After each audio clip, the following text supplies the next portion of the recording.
Hey everyone, welcome back to Betrayed. Thanks for tuning in. We've got a brand new story to share with you today, so let's get started. Are you seriously doing this? I asked, staring across the table. Rachel didn't even blink. She actually smiled. Smiled like she had just won the lottery. It's only for tax reasons, sweetheart, she said sweetly, sliding the paper toward me with her perfectly manicured fingers. I signed it. My house, my name, gone. A month later, she sat me down again. Same table, same smile, but this time her tone had changed. Jason, she began, like she was acting out a movie breakup. I've been seeing someone else. I'm moving in with him. Travis makes me feel alive, and I need you to sign this paper to make it official.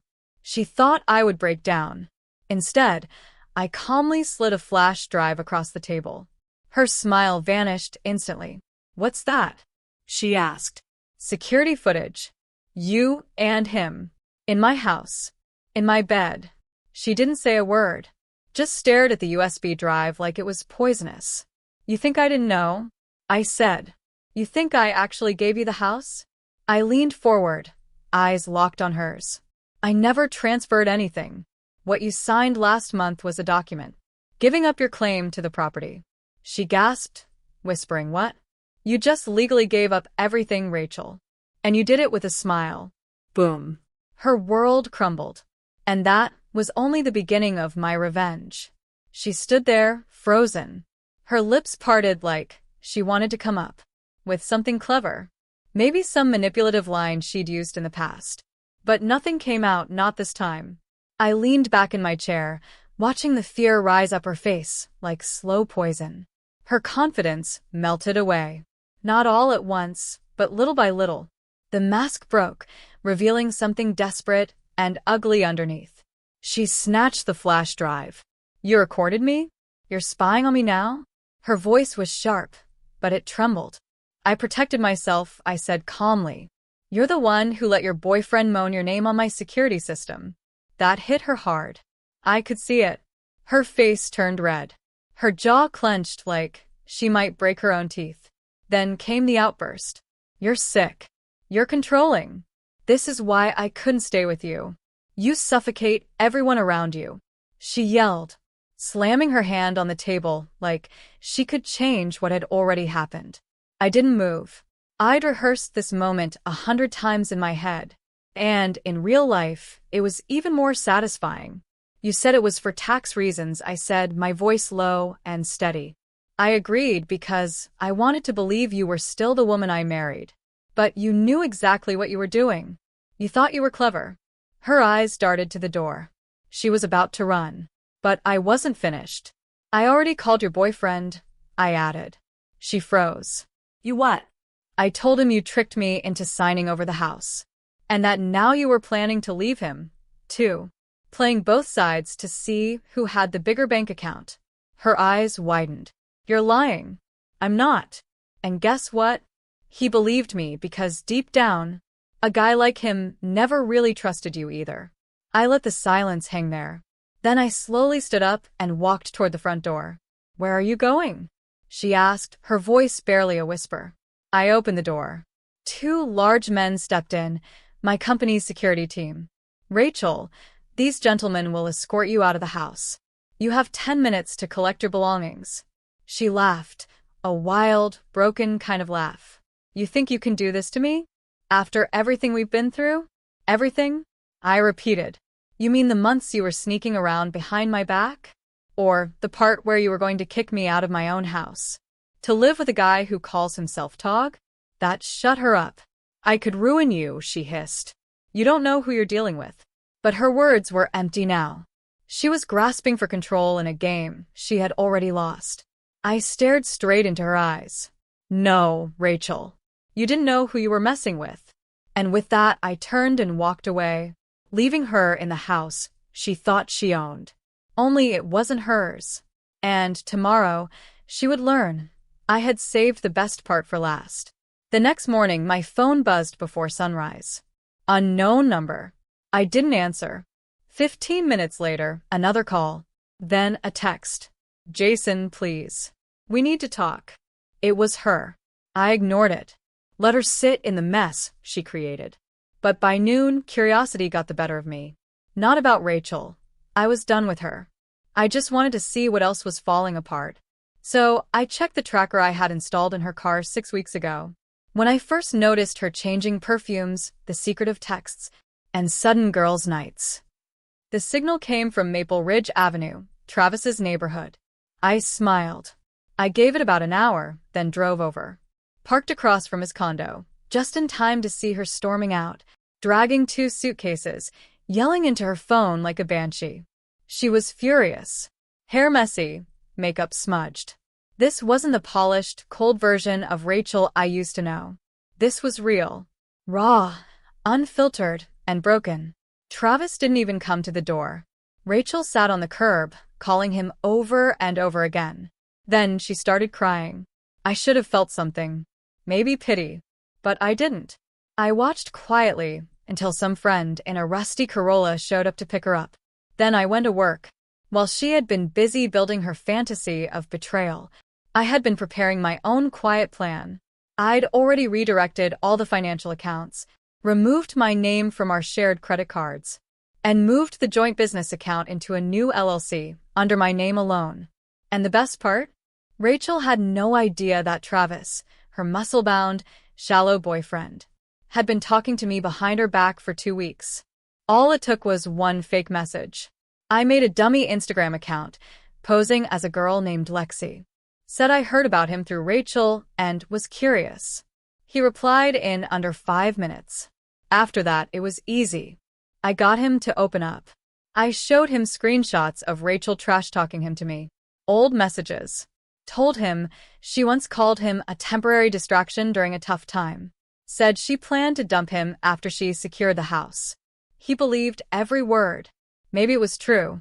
Maybe it wasn't. Didn't matter. What mattered was that he believed it. He blocked her that same night. Now Rachel had no house, no boyfriend, no backup plan. But there was still one move left to make. That evening, I sent her an email. It was short, cold, and to the point. You are officially removed from all property records. Bank accounts are closed. Credit cards canceled. I will not respond to further messages. A legal representative will contact you regarding the divorce. P.S. The footage is backed up in 3 separate locations. Just in case you ever forget who you really are. No signature. No goodbye. Just the digital hit she never saw coming. And as I pressed send, I leaned back, glass of whiskey in hand, and finally took my first real breath in months.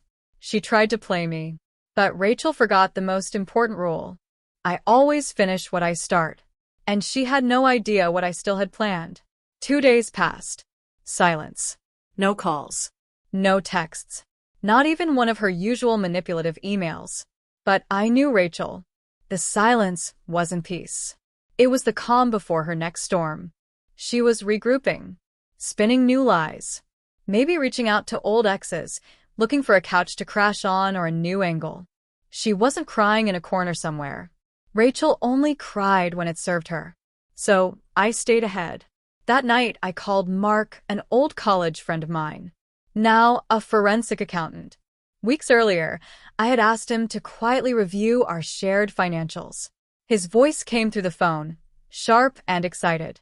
You're going to love this, he said. She took out a personal line of credit using your business name. Tried to cover it up using a fake email. But get this, she signed it in her own handwriting. Sloppy work. Bingo. She was trying to drain the business before walking away. What she didn't know, what she never even thought to ask, was that I had already moved everything important out of the business. The client contracts, the real assets, the brand license gone. The business she left behind? A worthless shell. And now she had committed fraud using it. Mark sent me the paperwork. I forwarded it directly to my attorney, with a short note. Let's add this to the divorce. I want her to feel every ounce of it. Later that night, I sat in the living room. My living room. Feet up on the coffee table, the one she once begged me to buy. From that overpriced boutique downtown. The one she said made us look successful. Funny how she always cared more about how we looked than how we really were. Then a knock at the door. I opened it. And there she was. Rachel. Hair pulled back. Face bare. No makeup. No perfume. No fake smile. Just her, raw, unfamiliar, almost human. "Jason, please, just give me 5 minutes," she whispered. I didn't move. Didn't say anything. She stepped inside anyway, still as bold as ever. "I made mistakes," she started. "You know I did. But I was scared. I thought you didn't love me anymore. You were always working. Always tired. Travis was just a distraction, a mistake." I let her speak. Not because I believed her. I just wanted to watch her squirm. I panicked. "I thought you stopped seeing me. I felt invisible. And then you started pulling away. And I didn't know what else to do." I tilted my head. "So you slept with him in my house." She flinched, but didn't break. "I was stupid. I didn't think you'd find out. I thought if I pushed you far enough, you'd fight for me again." "Fight for you?" I laughed. "Rachel, you weren't drowning. You were setting the boat on fire and blaming me for the smoke." She bit her lip, eyes shiny with fake tears, waiting for me to break, to forgive, to fall for her act one last time. But that man, the one who brought her flowers every Sunday, who built the patio she never thanked me for, who gave up his house for tax purposes, he was gone. I pointed to the door. "We're done. The paperwork's on its way. There's nothing left here for you." She walked out without a word, but not before glancing back. And in her eyes I saw it. Not sadness. Not guilt. Hate. She couldn't handle the fact that I was okay.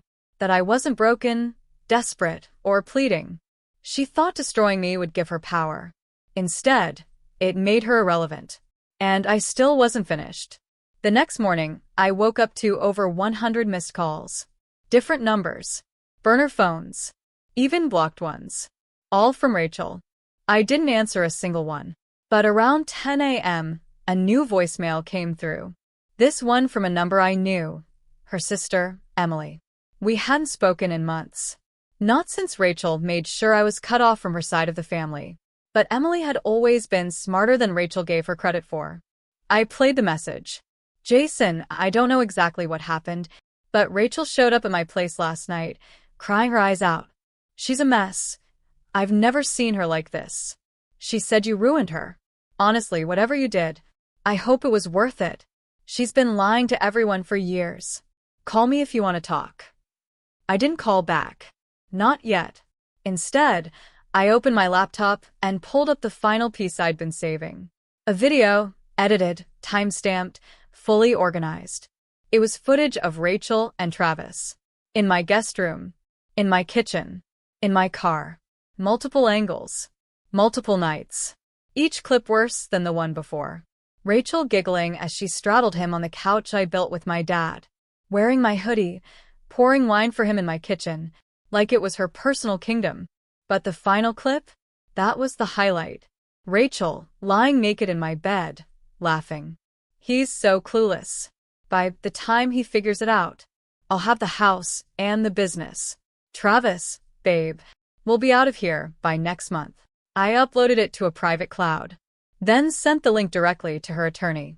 No words, just the file. 10 minutes later, my phone rang. Same number. This time, I picked up. "Mr. Walker, I just received a video from you. I believe we should schedule a meeting before proceeding with the division of property." "There is no division," I replied. "You'll find everything's already been handled." She signed away her rights herself. I simply provided context. Silence. Then, "I see. Well, we'll be in touch." They might call, but it wouldn't change anything. Rachel's plan had collapsed. Her leverage was gone. Her backup man had dumped her. Her lawyer? Cornered. She had one card left. Public sympathy. That night, she posted a crying selfie on Instagram. Caption: "When love becomes betrayal, sometimes all you can do is survive." The comments poured in. Her friends, mostly the same Botox-filled faces, who smiled at me and whispered behind her back, chimed in. "You deserve better, babe. Men are trash. He never appreciated you anyway." I smiled. Let them talk. But what Rachel didn't realize was that my quiet revenge had already begun to ripple through every part of her life. Her job? She was about to lose that, too. Rachel worked at a boutique real estate firm. Ironically, it was the same firm that handled some of my listings. Out of respect, I'd stayed quiet. I never mixed personal drama with business. But that line no longer mattered. I sent her manager the same video file. No comments. Just the facts. Less than 48 hours later, I got a short email. Jason, thank you for the heads up. We've terminated Rachel effective immediately. We value integrity in our relationships, with clients and with each other. One by one, her foundation was crumbling. But she still hadn't learned, because the next day she walked into my office. Like nothing had happened. Like months of betrayal, lies, manipulation, and fraud could be brushed away with a smile. Rachel stood at my office door, wearing a beige trench coat, hair neatly tied, makeup just light enough to look effortlessly perfect. She always knew how to use her appearance like a weapon. My assistant looked at me, waiting for a signal. I nodded once. Let her in. She walked in slowly, scanning the room, like she was trying to take inventory of what was still hers, of what hadn't been taken from her yet. I know you probably hate me, she began, voice trembling just the right amount. But I didn't come here to fight. I came because I miss you. I raised an eyebrow. Not amused. Just curious. You miss me or the money? She paused. Jason, I lost everything. Travis lied to me too. He said we were building something. But the second he saw your video, he blocked me, moved out, and disappeared. My job's gone. My friends won't pick up. Even my parents won't return my calls. I said nothing. I was stupid, she continued. I let my ego destroy the only man who truly cared about me. I know I don't deserve a second chance. I just needed to see you. To tell you I'm not that person anymore. I laughed. Not loud. Just enough for her to hear the disbelief. You're not that person anymore? I repeated. Rachel, you've always been that person. You just finally ran out of masks to wear. Her jaw tightened. The tears she had carefully staged began to fall. One, then another. But I didn't move. Didn't offer her a tissue. Didn't ask her to sit. She stepped forward slowly. Please, we don't have to go back. Just, can we talk? Maybe grab a coffee? Just talk. What for? I asked. She hesitated, her voice cracking. Because I'm lost, Jason. And I know it's pathetic. But I'm still yours. I always was. I just didn't know how to show it. I stood up and walked around the desk, stopping inches away from her. You're not mine, Rachel, I said softly. You're no one's. People like you destroy everything they touch, and then cry when they're left alone in the wreckage. That was the moment. The exact second she realized there was nothing left. No love to manipulate, no leverage to use, no pity to pull from. She reached for my hand. I stepped back. If you show up again, I'll be filing a restraining order, I said calmly. You lost the house, the business, and me. The only thing you had left was your dignity. I paused. Actually, no. You don't even have that. I nodded toward the door. She walked out. Not a word. My assistant quietly closed the door behind her. And for the first time since the nightmare began, I sat down, took a deep breath, and felt free. I hadn't just survived Rachel. I had outsmarted her, outplayed her, and crushed the web of lies she tried to build her fantasy life on. But I wasn't done celebrating yet. Not until the final move played out. The one she'd never see coming. A week passed. No calls. No emails. Not even a cryptic social media post. With Rachel, that meant one of two things. She had either accepted the loss, or she was plotting something in the background, and I wasn't about to underestimate her again. That Friday, I got my answer. My attorney called. Jason, you're not going to like this. Rachel just filed a complaint with the local board. What kind of complaint? She's claiming emotional abuse. Financial coercion. Says you manipulated her into signing legal documents under pressure. I nearly laughed. She wasn't just flipping the story. She was rewriting it like some twisted novel. She claims you isolated her, tricked her into surrendering her share of the home, and gaslit her into believing it was her idea. She's demanding a full review of the property transfer. It was bold. It was desperate. Classic Rachel.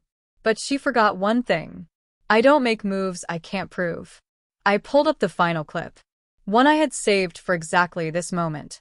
Rachel, sitting at the kitchen table, smiling into the camera while I held the phone. Do you understand what this document is?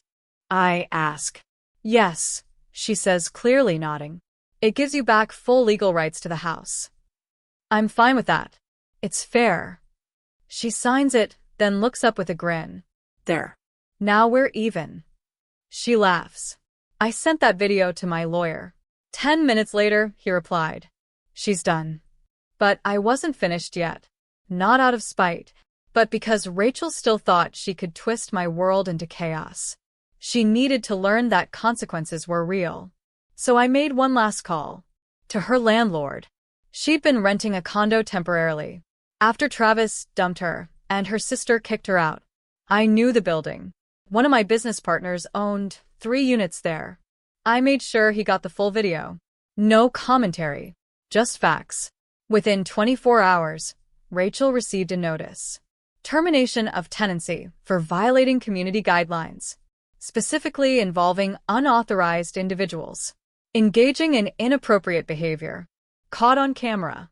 She had nowhere to go. And the best part? The day she packed up her belongings, 2 garbage bags of clothes, was the same day I posted a new listing. Luxury 3-bedroom home now available. Recently renovated. 0 emotional damage included. I tag her old friends in the story. Caption.